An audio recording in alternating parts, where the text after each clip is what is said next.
Good morning, everyone. My name is David Barish, Chairman of the Pennsylvania Gaming Control Board.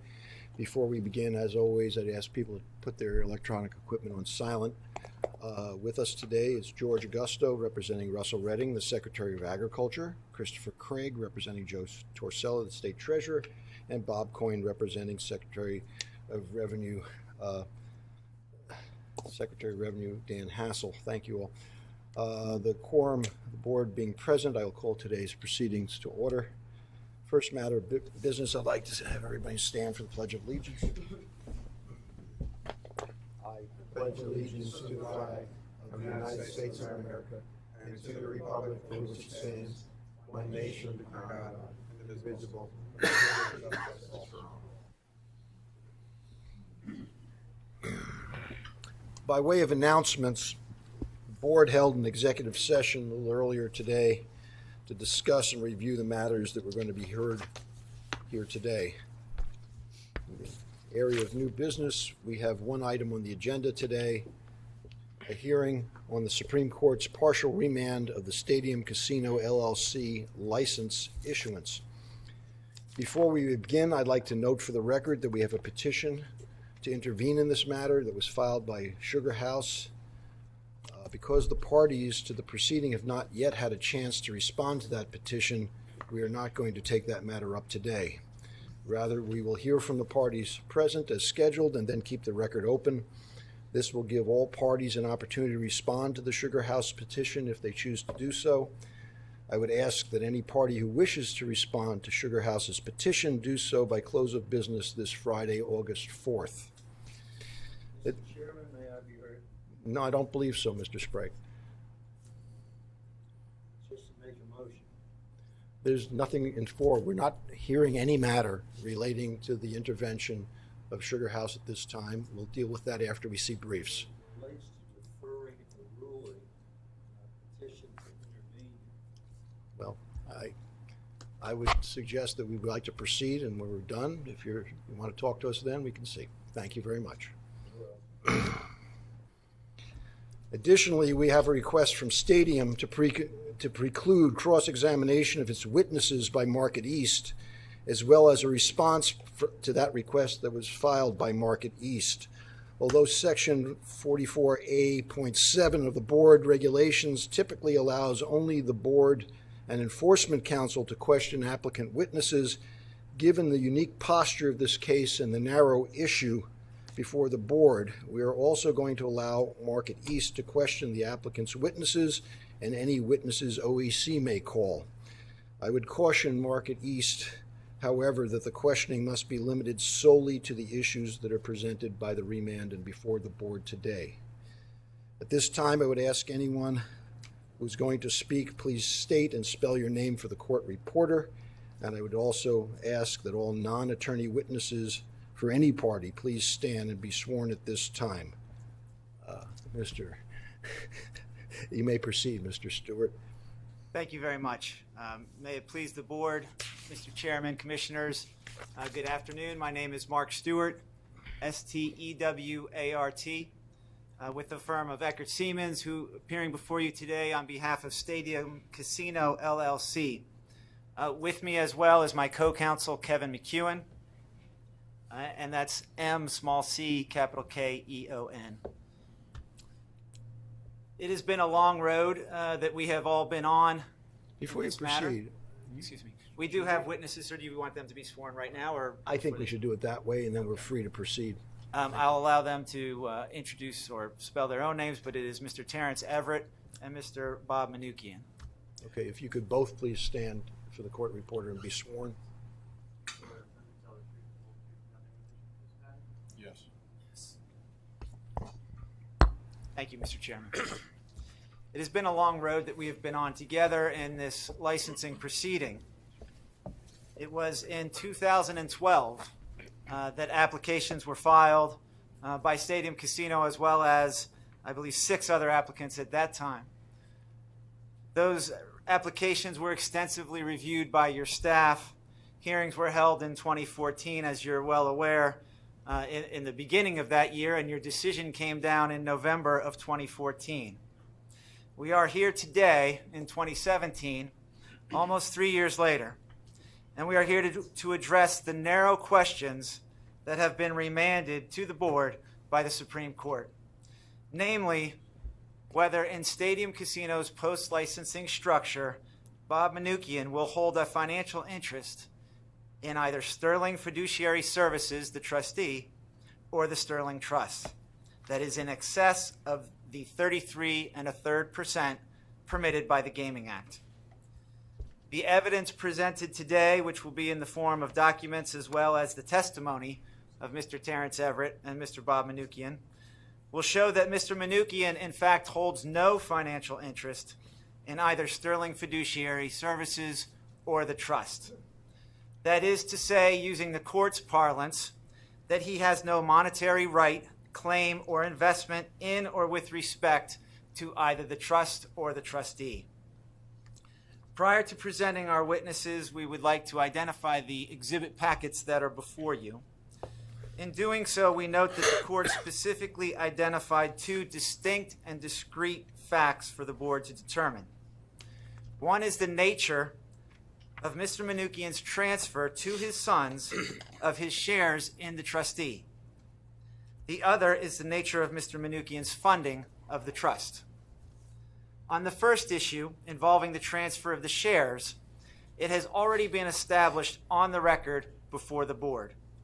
Stadium Remand Exhibit 1, which is before you, is the assignment separate from certificate executed by Mr. Manukian in February of 2014. It clearly states that he assigned the shares as a gift. Stadium Remand Exhibit 1 was admitted into the record by board order dated February 26, 2014. Stadium Remand Exhibit 2 is Addendum 1 to the suitability report for Stadium Casino, dated February 25, 2014, in which the Bureau of Investigation and Enforcement, as well as its Financial Investigations Unit, acknowledged these gifts. These confidential exhibits are marked for demonstrative purposes only, as they are already in the record. You also have before you what we have marked as Stadium Remand Exhibits 3 through 8, and they will be testified to today as necessary. Stadium Remand Exhibit 3 is a funding agreement for the trust entered into by Mr. Manukian, the trustee, and the trustee for the trust. Exhibits 4 and 5 are written consent of the director of Sterling Fiduciary Services approving the funding agreement and the shareholders of that company approving the funding agreement, respectively.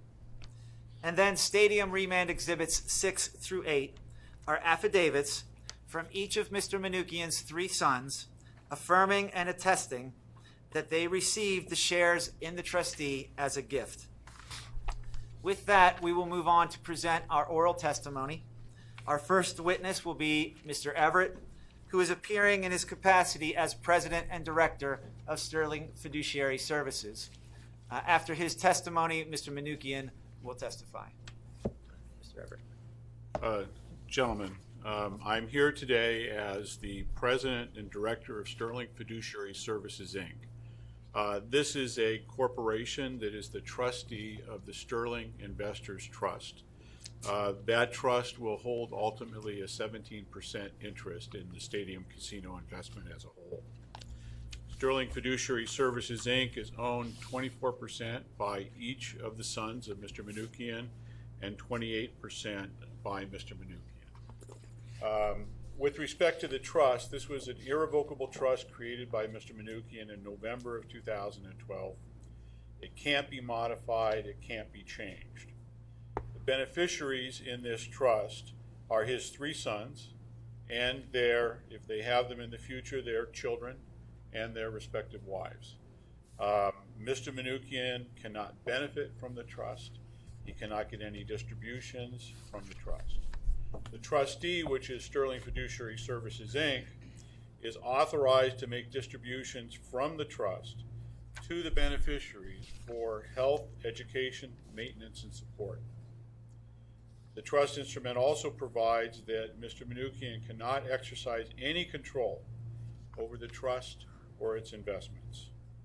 When the trust terminates, which ordinarily by its terms is 80 years hence after its establishment or when the beneficiaries pass away, the assets get distributed to the heirs of the beneficiary or the charitable organizations only. Mr. Manoukian can't get anything. I doubt whether he'll be here at that time, but in any event, he can't have anything. And so this is the trust that will ultimately own 17% of the Stadium Casino. There were two issues that we have been asked to address. One was the transfer of the stock of the trustee back in 2014. In 2014, in February, he decided to give stock of the trustee to his sons in equal amounts, so they would own a majority of the stock of the trustee, which controlled the stock for their interest. Okay? The trustee, I signed it on behalf of the trustee, and the sons signed an agreement under which the stock that they received couldn't be transferred in the future without Mr. Manoukian's consent.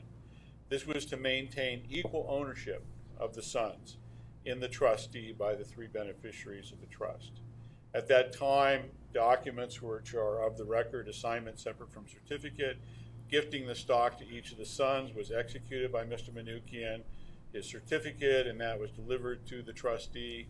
The corporate records were revised and new stock certificates were issued reflecting that. It was a pure gift, and that's what the records of the trustee reflect. The other issue is a question concerning a funding of the trust, which speaks to current and future events. In November 2012, Mr. Manoukian gave a commitment letter to the PGBC agreeing to fund up to $34 million to the trust. Although the commitment letter referred to gifts or loans, Mr. Manoukian has advised the trustee that he will fund this solely by gifts. To document this and to create certainty, the trustee, the trust, and Mr. Manoukian have signed a binding agreement dated July 20, 2017, which is submitted to you, providing him to fund the trust or obligating him to fund the trust by gifts. That agreement provides that he commits to make outright and irrevocable gifts of the funds under the commitment letter as and when necessary to fund the investment in the Stadium Casino by the trust. That he agrees that he will obtain or retain no residual, reversion, or other economic right entitling him to receive any return or other benefit from the gifts, any portion of them.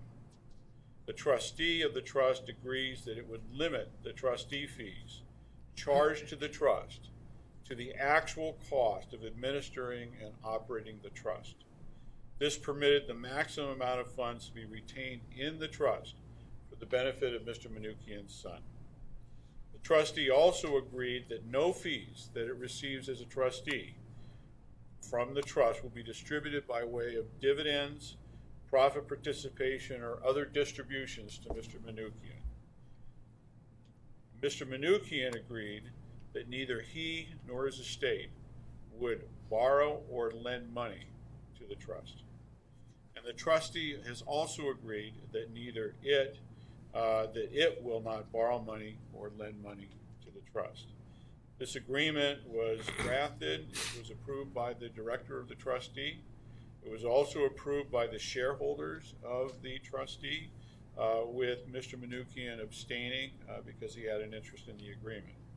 That agreement was then signed or in the records and has been submitted to you. I'm happy to answer any questions, but that's the simple and straightforward facts of the matter. No, thank you very much. The witness is available. I would prefer if we just get all the direct in first, and then we'll open up to questions from enforcement counsel, from us, and from others, okay? Okay, Mr. Chairman. Mr. Manoukian then is prepared to give his testimony. Thank you very much, gentlemen. Thank you for the opportunity to speak with you today. I also thank you for expediting this matter and is very much appreciated. Here are the facts. In 2012, I formed the Stadium Investors Trust as an irrevocable trust as part of my estate planning for the benefit of my sons. With respect to funding the trust, I sent a commitment letter that was given to you in November 2012, committing to fund monies to the trust for the purposes of stadium investments. In 2014, I gave each one of my sons 24% of the stock of the trustee that controlled the trust. This was a gift. They did not pay me anything for it.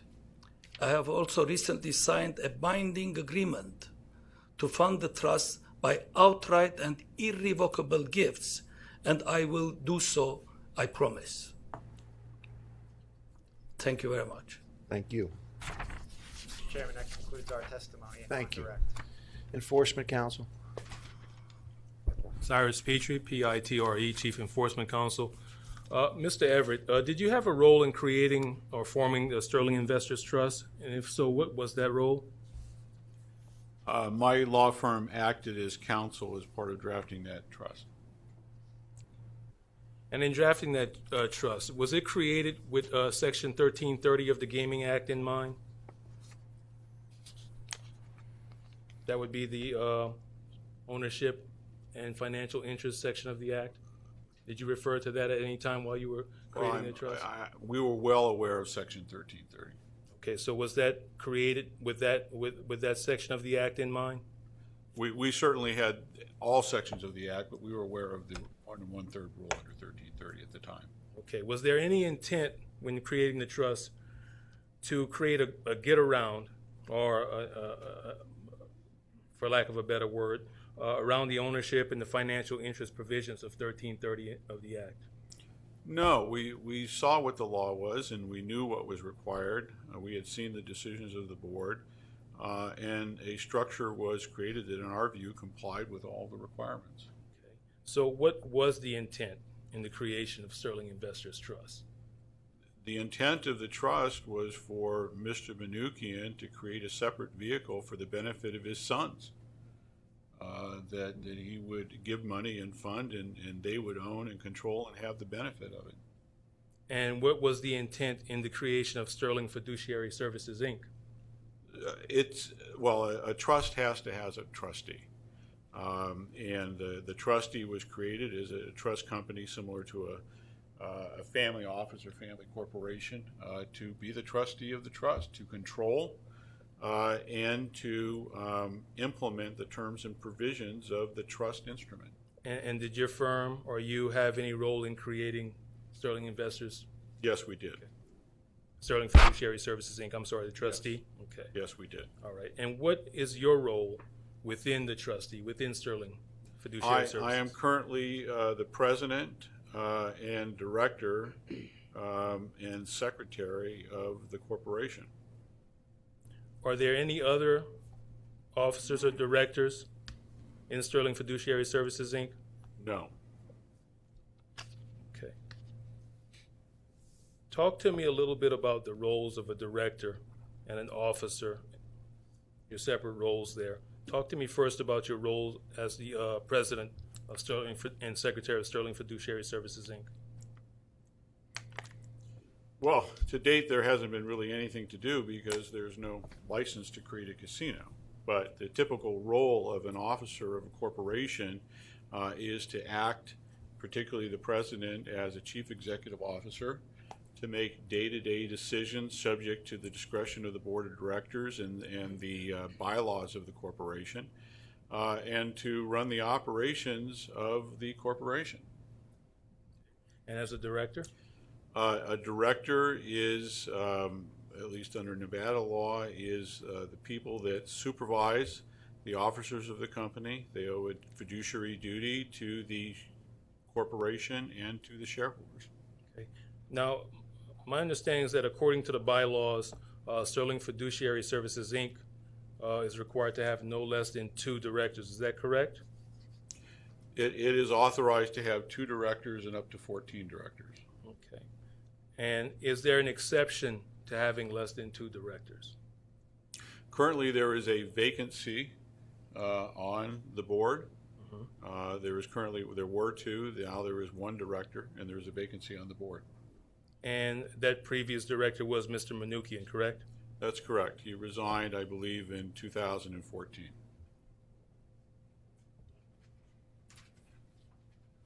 And with regard to Mr. Manukian's resignation, my reading of the bylaws indicate that a director serves until they are qualified and replaced when there's a vacancy that's created.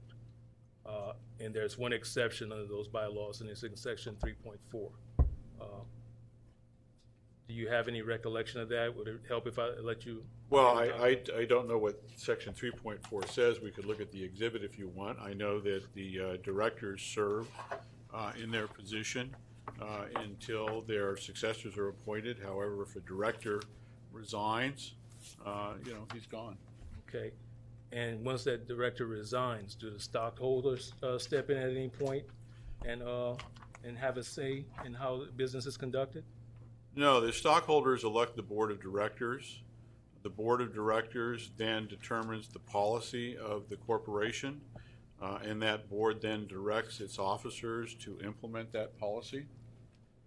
Given a open position on the board, either the shareholders or the remaining directors can appoint somebody to that vacant position. So at this time, with one director in place, is there any concern that any actions taken by Sterling Fiduciary Services, Inc. could be deemed not to have the effect of law because there's only one director? No, absolutely not. It's a majority vote of the directors that are in office, and right now my class of directors have 2 votes. So, no, there's no question whatsoever.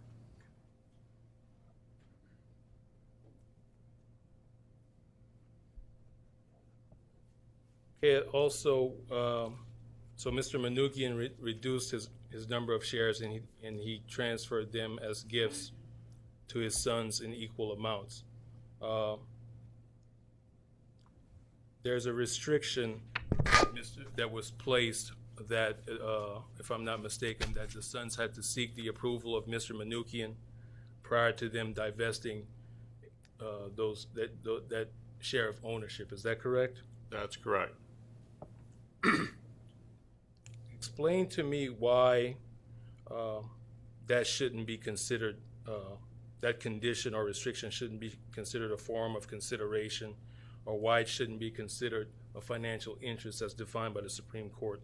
Mr. Chairman, I'm going to object to that question. It's asking for legal conclusions from the witness who's here testifying. Although he is a lawyer, he's not here to make legal argument. He's here to testify as a fact witness. I'm just asking for an explanation. I'm not asking for him to make a legal conclusion. He can say he doesn't know, or he would defer until later.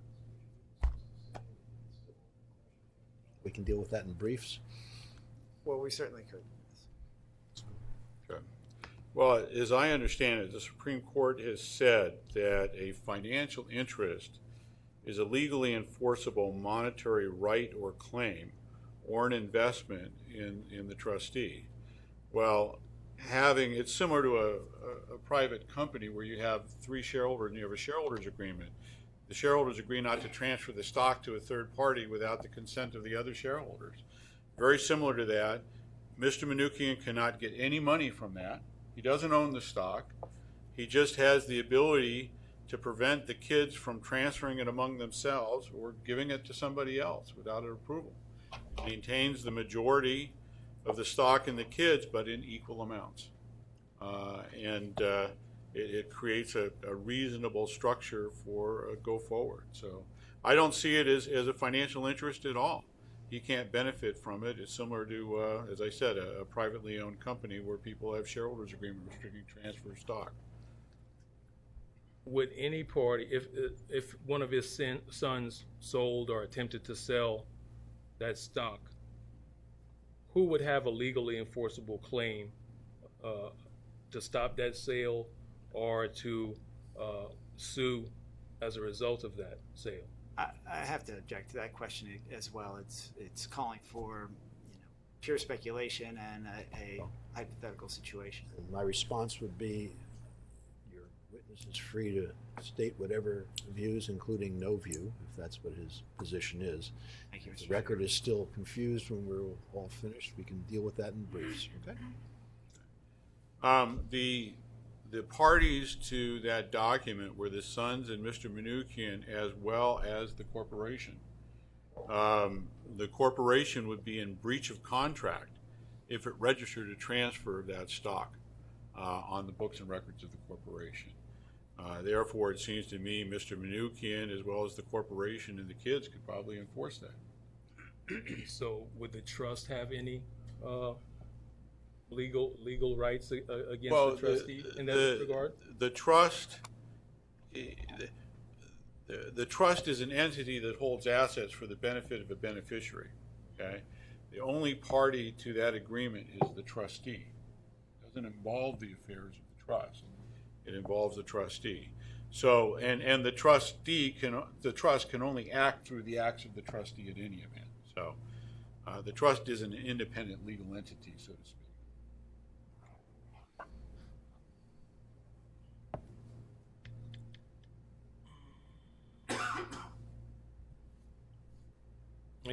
You spoke a little bit earlier about Mr. Manukian relinquishing or being removed from some of his duties as a director and a stockholder, relinquishing some of his shares and being removed from his duties. As it relates to the trust, has Mr. Manukian completely removed himself from those decisions, or is this on a case-by-case scenario? I'm not sure. As far as his duties with the trustee.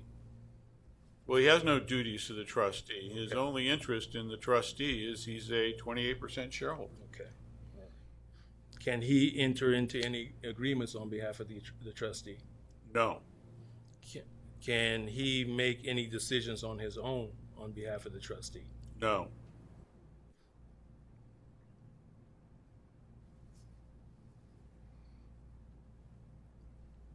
Do you know, could you explain the fiduciary duties that the trustee would have to the trust?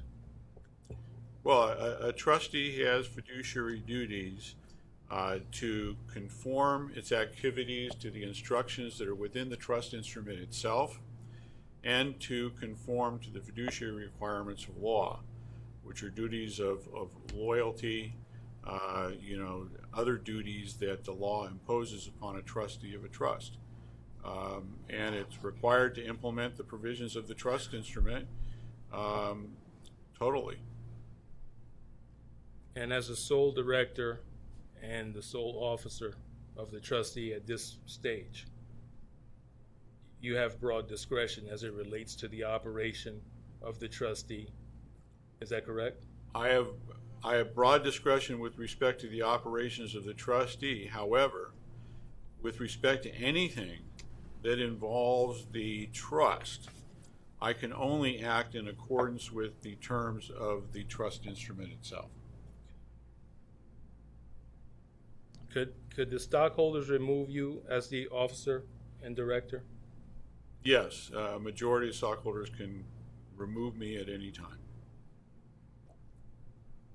Does anyone else other than the stockholders have the authority to remove an officer or director of the trustee? Could you repeat that question? Does anyone other than the stockholders have the authority to remove any director or officer of the trustee? No, not that I'm aware of, unless there's some crazy provisions in Nevada law. If there was a board, somebody committed a felony or something, and the board could kick somebody off. But other than that, no, nobody has a right.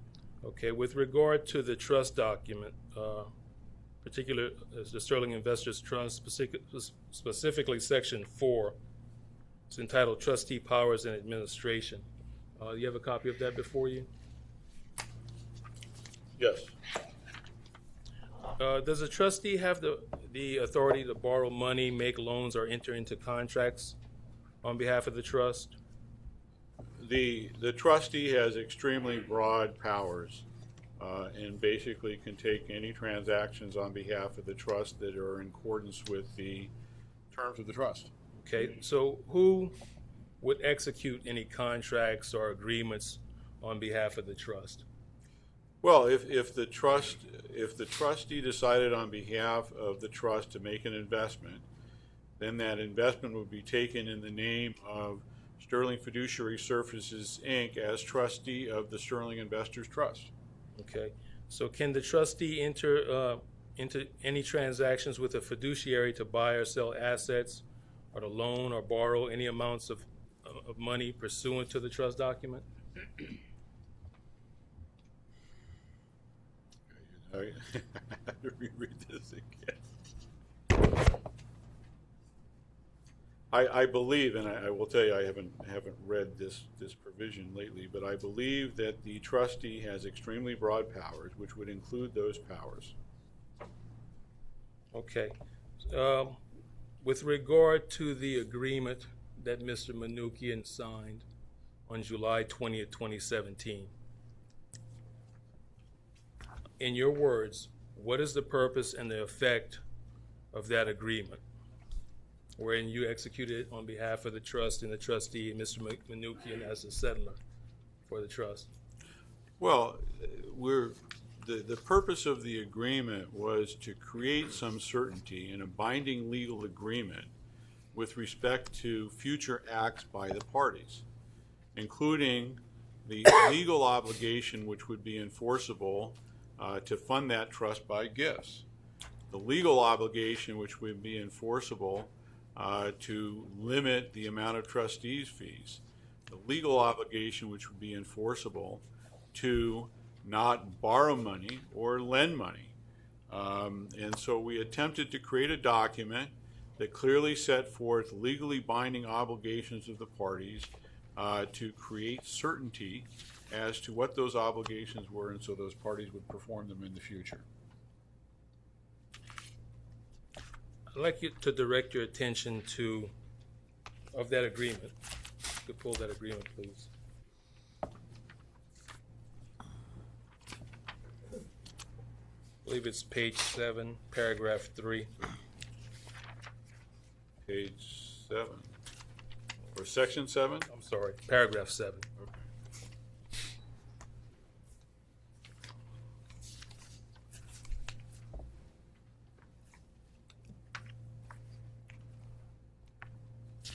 I believe you made mention of that particular term when you were reciting your testimony to the board. That's correct. And would you mind reading that into the record, that particular paragraph? Sure. Paragraph 7 of this document says, loans, settlor agrees that neither he nor after his death his estate will borrow money from or loan money to the trust. Trustee agrees that it will not borrow money from or loan money to the trust. Now, does this also include the contracting of any goods or services from the settler?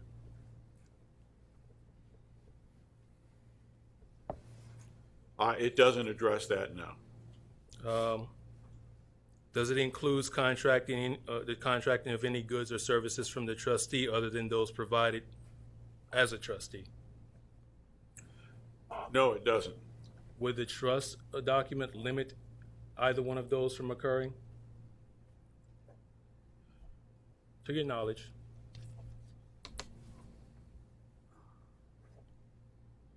Well, I think that the language of the trustee powers in the trust document are extremely broad.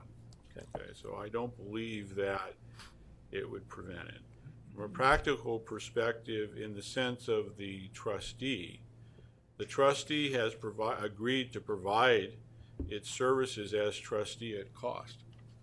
And that's the fees that we'll charge plus whatever the reimbursable expenses are for that. So I can't see a trustee providing goods or services to a trust which is controlling. I don't know how you do that, but this is a company that's a trustee company. Okay. Not in the business of selling goods or anything else. It has its services which are acting as the trustee. In the future, could it act in any other capacities? Could it add any other purposes? Well, I guess it could acquire IBM and merge or something like that. I mean, I have no idea. Anything's possible in the future. I will tell you, however, that the intent of this was to create a family trust company to control the family's trust. This wasn't some business endeavor or attempting to make money out of a trust where the settlor is giving money for the benefit of the kids. The last thing anybody wants to do is take money out of that. It's all going to the stadium investment. So other than as the monies that will be infused into the trust, does this provision also cover the borrowing or loaning of money from or to any business owned in full or in part by the settlor? Is that what's covered by the estate? Well, I mean, this particular legal language doesn't necessarily do that, but I will tell you that there's no intent or desire to have any affiliated company to Mr. Manukian start providing services or doing something that's taking money out. He could do that himself. He doesn't need to give money to the trust to have money come back to some other company of his. So the answer is no? Excuse me? So the answer is no, that it doesn't prevent that from occurring? I said the precise language of it doesn't necessarily prevent it. Okay. Other than what's been disclosed as part of this Category 2 application process, does the trust or the trustee currently have any contracts, any promissory notes, any loan agreements, or any other type of agreements with Mr. Manukian or with any entity in which he has an ownership interest? No.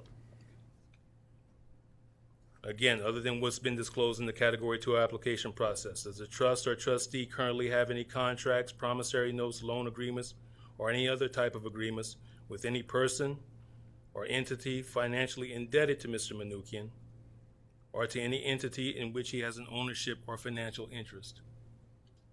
No. The only thing that this the trustee and the trust have done is applied to be an investor in Stadium Casino. And other than what's been disclosed in the Category 2 application, the Stadium Casino application, does the trust or trustee currently have any contracts, promissory notes, loan agreements, or any other type of agreements with any person or entity to whom Mr. Manukian is directly or indirectly financially indebted?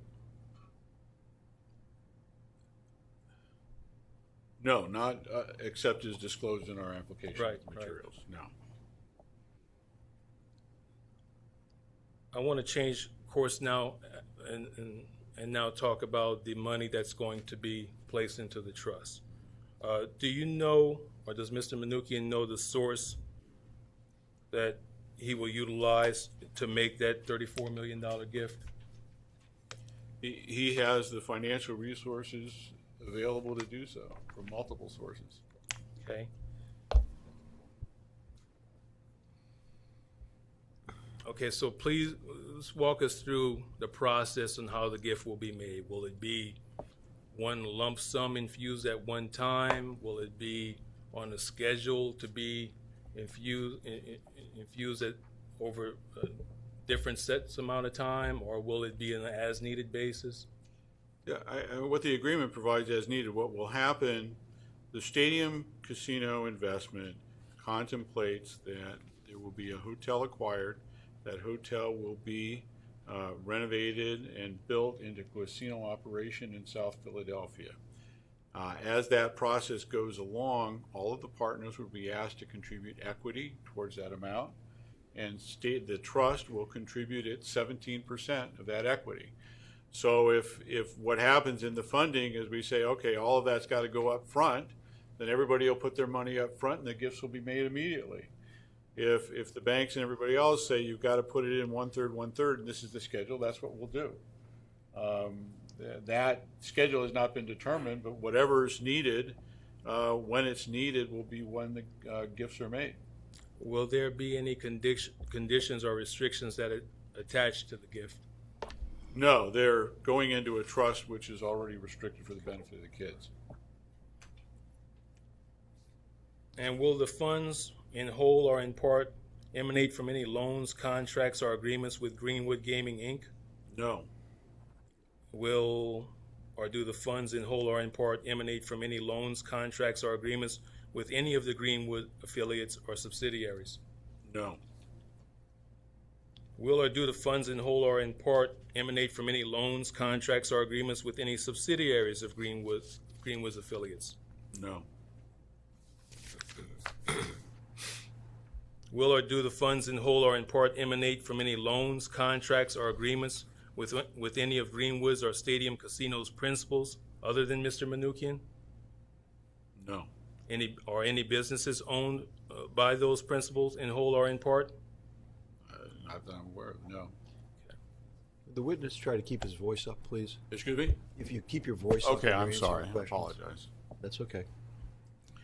Will or do any of the funds that will be used or infused as a gift in whole or in part result from any encumbrance or refinancing transaction involving Greenwood Racing, Inc., or any of its affiliates, subsidiaries, or subsidiaries of any Greenwood affiliates? No. Other than what's in this record regarding the Stadium Casino project, will there be any benefit returned to Mr. Manukian from the $34 million gift to Sterling Investors Trust? Other than to see happy sons? No. And other than what's in the record regarding the Stadium Casino project, will Mr. Manukian or Greenwood Gaming or any of its affiliates or subsidiaries retain any legally enforceable monetary right or claim to the $34 million gift to Sterling Investors Trust? No, except for the fact that it'll be invested in a casino which they will own part of. Right, other than what we're talking about here today. Okay. And are the Sterling Trust beneficiaries and the Sterling Fiduciary Services, Inc. stockholders, aside from Mr. Manukian, in agreement with the July 20th, 2017 agreement? Yes, they've executed written consent, which you have on the record. Okay. Is Greenwood Racing, Inc. required to convert, and Mark, maybe you can answer this. I think I already know the answer, but I want to get it on for the record. Required to convert the pre-licensor loan to Stadium Casino LLC into an equity interest after the Category 2 license is issued by the board? Yes. Yes. They are required to do that? Yes.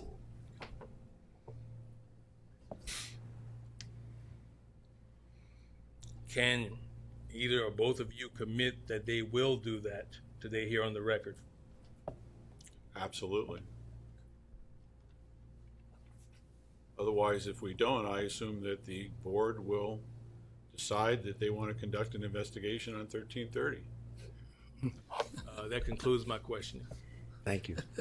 That means you have no questions from Mr. Manukian either at this point? No, he answered all the questions that need to be answered. Fine. Subject to what I stated at the beginning, I would allow counsel for Market East to ask any questions within the narrow confines of what we're discussing here today. Who's counsel from Market East? Gerald Arth for Market. Please come forward.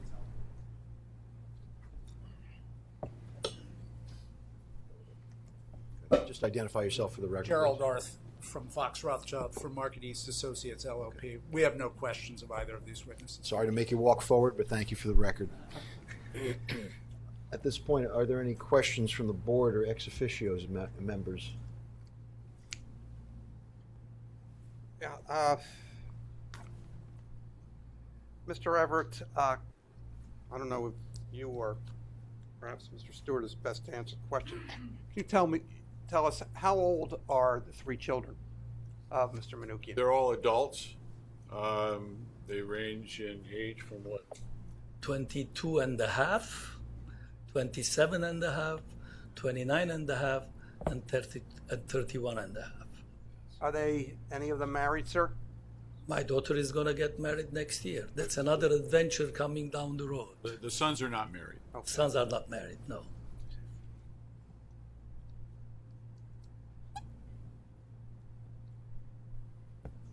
Mr. Everett, will this trust have any other assets besides those connected with this project? At this time, this trust is designed to hold this asset as a discrete trust-bearing asset. It wasn't intended to be a broad trust with respect to all sorts of other ones because of the gaming requirements and licensing, et cetera. So at this time, I anticipate it will be solely for this investment.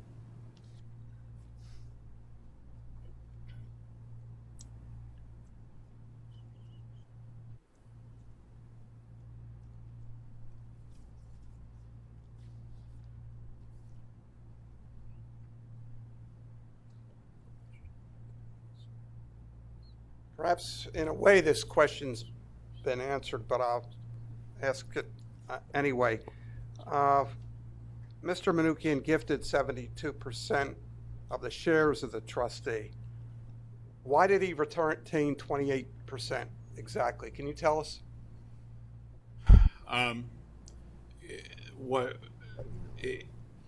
The 72% gives the kids, if they work unanimously to do anything they want, they can change the officers and directors of the trustee. They could fire me the next day, whatever they want to do.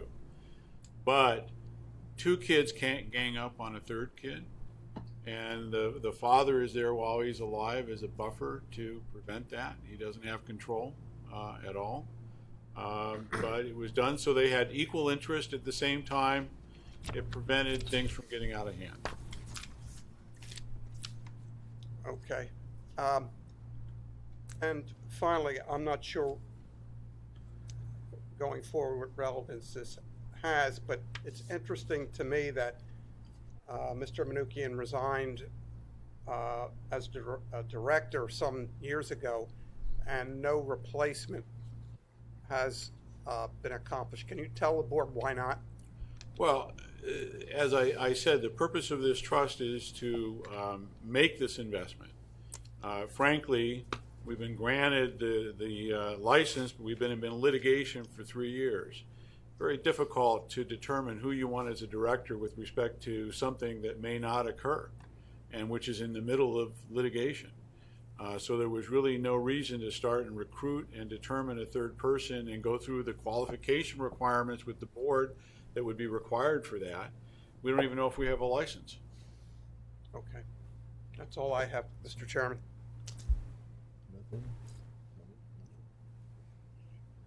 One question for Mr. Manukian, and that is, this has been testified to in part, but I just want to make sure and clarify for the record. There are no agreements, either oral or written, between either your children as an entity or even an individual child, side agreement that you could in any way benefit and have monies passed back from you from the ownership of Stadium? Absolutely not.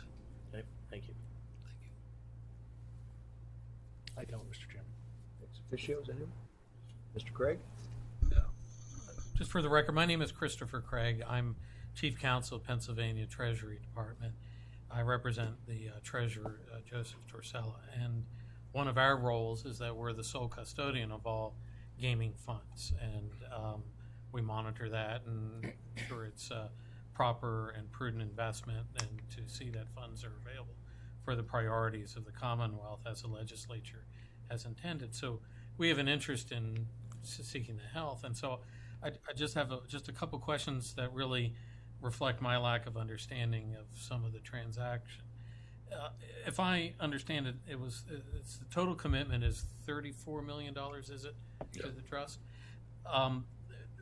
That's the total capital commitment. Now, what is the total commitment of the trust to the casino development? That's its pro rata share of the commitment to the development. So in theory, 34 is sufficient. Right. If the development were to undergo additional delays, or if there were increased costs of construction, et cetera, would there be any additional expectation or capital commitment required from the trust? Well, Mr. Manukian, we've talked about this. Mr. Manukian has told me that if there's an agreement that the principals have to contribute more, he will gift more. Understood. Is that correct, Mr. Manukian? Absolutely. Of course. But again, any additional commitment would still be subject to the terms of the trust, in which Mr. Manukian wouldn't have any control or pecuniary interest. That's right. I think that was the other term the court used to describe it. It was a pecuniary interest. I guess, but the trustee's role, again, just so that I'm clear, is strictly that of a fiduciary. It's to ensure that the trust is properly executed and that the transactions of the trust are handled with extreme loyalty to the beneficiaries. Absolutely. That's all, Mr. Chairman. Thank you. Other ex officio questions?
Market East, I understand that from your pre-hearing memorandum that you do not have any affirmative presentation to make at this time? That's correct, Mr. Chairman. Thank you. At this point, I'd offer each party the opportunity to make a brief summary comment or argument to the board. Mr. Stewart, please. Thank you, Mr. Chairman. And before I do so, I would just move exhibits Stadium Remand Exhibit 3 through 8 into the record. So moved. Thank you. Enforcement Counsel, you have any summary comments? Oh, I'm sorry. I wanted to. Oh, actually I'm make a sorry. comment. I just wanted to get that in there. You paused. That was Thank your you. mistake. The issues remanded to the board were very narrow, and really, it's really just one. Does Mr. Manoukian have a financial interest as defined by the court in Sterling Fiduciary Services or the trust? The evidence is overwhelmingly clear that he does not. The shares have been gifted. The money will be gifted. If there are additional monies required, they will also be gifted. There is no financial interest, and compliance with 1330 is complete. Thank you. Thank you. Enforcement Counsel. Enforcement Counsel would move to its exhibits A through G into the record. They've been provided to Ms. Lewis, to opposing counsel, and to Market East. We'd ask that those be moved into the record. So moved. In OEC's opinion, Section 1330 of the Pennsylvania Racehorse Development and Gaming Act contains both an eligibility and a compliance provision. Pennsylvania Supreme Court has determined that Stadium Casino is an eligible Category 2 applicant, and there are no current eligibility issues under the Act which we must consider at this time. The issues of whether or not Stadium Casino meets the ownership and financial interest requirements under Section 1330 are compliance provisions.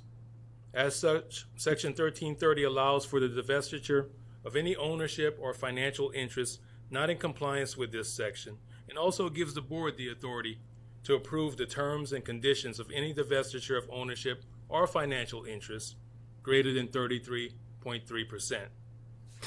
Additionally, the section provides that no slot machine licensee applicant shall be issued a slot machine license until the applicant has completely divested its ownership or financial interest that is in excess of 33.3% in another slot machine licensee. This section does not disqualify or make ineligible a slot machine applicant, but allows the applicant to come into full compliance if it is discovered to be not in compliance of the ownership or financial interests of 1330. The testimony and situation today is no different than any other issues involving Section 1330 that we've dealt with in the past, with changes of control and on renewals of licenses. As the board is aware, we have a few casinos that have persons with ownership and financial interests in more than one slot machine licensee.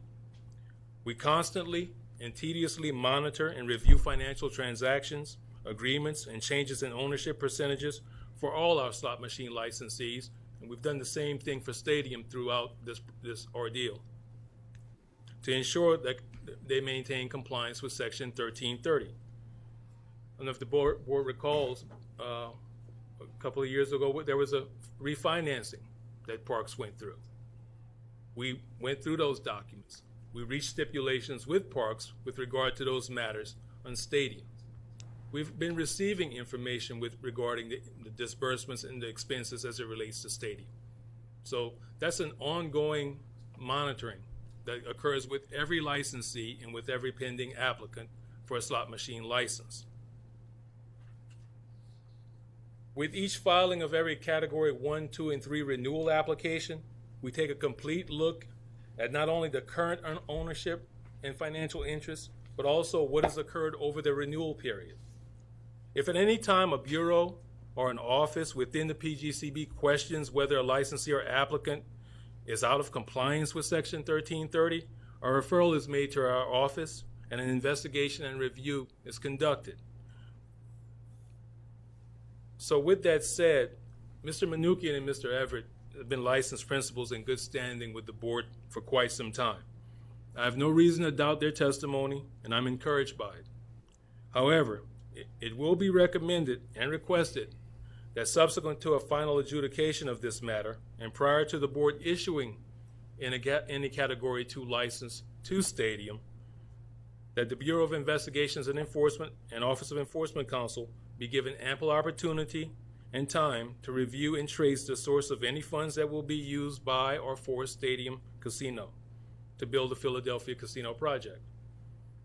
This includes a review of all related affiliates, principals, and subsidiaries to ensure the applicant remains in full compliance with Section 1330 of the Act prior to issuing the license. And we request that a special statement of condition of licensure be memorialized to ensure that any subsequent review after licensure entail that synopsis.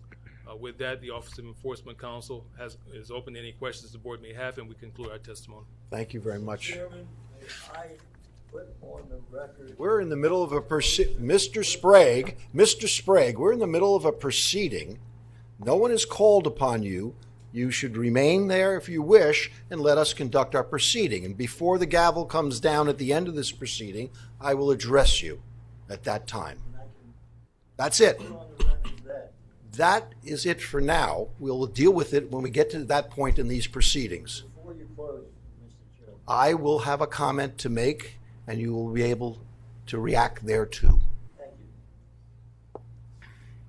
you. Market East, having heard all this, do you have any final comments in this matter? Market East will reserve its comments for the post-hearing memorandum. Thank you very much. Are there any other final comments from the board or ex officio members? Okay, I'm going to make a motion shortly to conclude today's hearing, and the next scheduled public hearing will be held on Wednesday, August 9th, which will begin at 10 o'clock in this room. As far as your desire to speak to the board or communicate with the board, Mr. Sprague, I would suggest that you file whatever you have to say no later than this Wednesday, which will then allow other parties who have till this Friday to file their briefs. And other than that, we are not going to take any testimony or argument from you at this time. I don't propose to argue, Mr. Chairman. I just wanted to put on the record what my motion would have been. I think you should submit that on Wednesday so we know what it was. Thank you very much. Okay then. So the next meeting will be next Wednesday, August 9th at 10 o'clock. At this time, I would entertain a motion to adjourn the meeting. So moved. Second. All in favor? Aye. All opposed? Motion's adopted. The meeting is adjourned. Thank you all for your time, and thanks for coming in on short.